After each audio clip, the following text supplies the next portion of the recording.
It's just 3 ways. Now, could we do the combination formula here? Yes, but we don't have to. If we're only choosing one thing, let's just think about it logically. There's a red ball, there's a green ball, there's a blue ball. I have 3 different choices. I'm going to walk out with one of them. So if you feel like it, you can play with it at home. The combination formula will give you the same result, but obviously on test day, you don't want to do that because you can just stop and think about it. However, with our board games, I think we are going to need to use it, because how many possible board games do we have? Type it in the chat.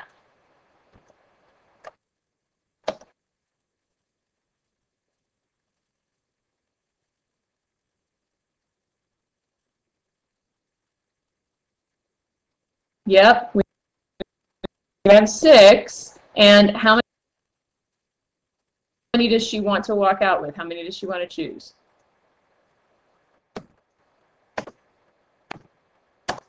Yep, she's got 6. She wants to choose 3. So hopefully you scribbled it down or you've got it memorized, because we're going to need it here. We need that combinations formula, because does order matter here? Does it matter what order the board games are in that she walks away with? No, there's no first, second, and third prize for board games. So that's how we know it's a combinations formula problem. So anybody remember what comes first on the top in the combinations formula?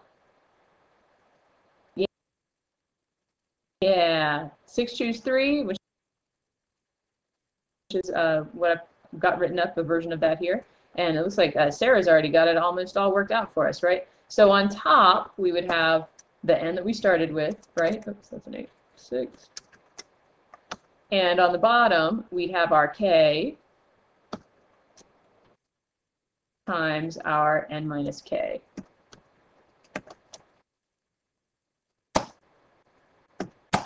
All right, so has anybody done the math yet on that? If you have, type it in the chat.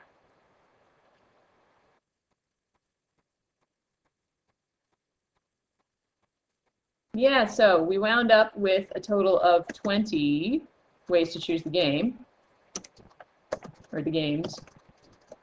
And then we again think back to our shirts and pants example. So what are we going to do next?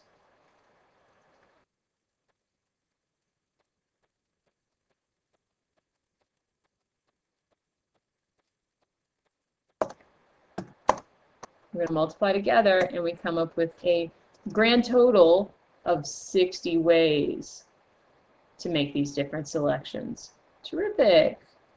All right, you guys are rocking and rolling. I love it. So if you have any more questions about that problem, you can definitely private message us, Elisa and I, and probably Lisa will get back to you. So if any of that was confusing for some reason, just let us know, because I didn't write out all the steps in the factorial. And so if any of that was confusing, let me know.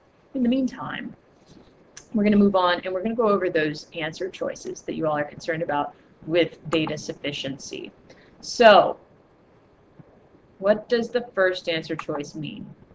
All right, so if we choose the first answer choice, it means that statement 1 alone is to answer the question asked.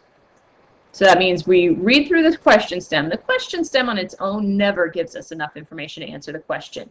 So one of the things you want to do after you read the question stem is go, what more information would I need to be able to answer this question? Then you look at statement 1 and you read through it and you go, oh, that gave me the information I needed. If it did, great, it's sufficient. If you're like, well, that didn't help, then it's insufficient. What's our next answer choice? It's the same thing except for statement 2. Now, when you move to statement 2, you have to put statement 1 out of your mind. You never saw it. You have to pretend like you don't know anything about it. So you're going fresh to statement 2. You're thinking back, what do I need to be able to answer this question? You go to statement 2, you go, did that give me what I needed to answer this question? If yes, then great, you're done. Or you're done with identifying that statement anyway. So if yes, great, it's sufficient. If no, it's insufficient. All right, now, let's say both statements were insufficient. Neither of them gave you on their own what you needed to answer the question. Then, and only then, you are going to look at those statements in conjunction. If neither of them on their own are sufficient, then you can look at them both together and go, okay, let me read this as one big long statement, statement 1 and statement 2 together. Oh, hey, now that gives me enough information.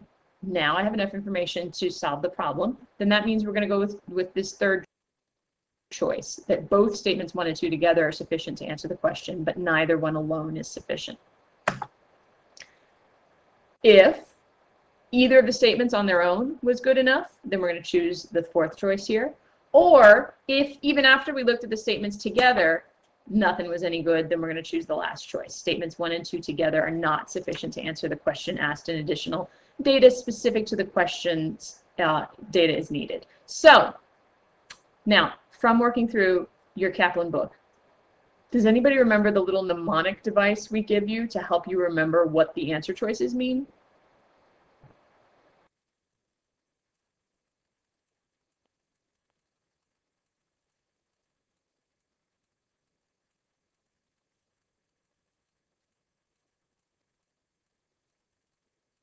I love it.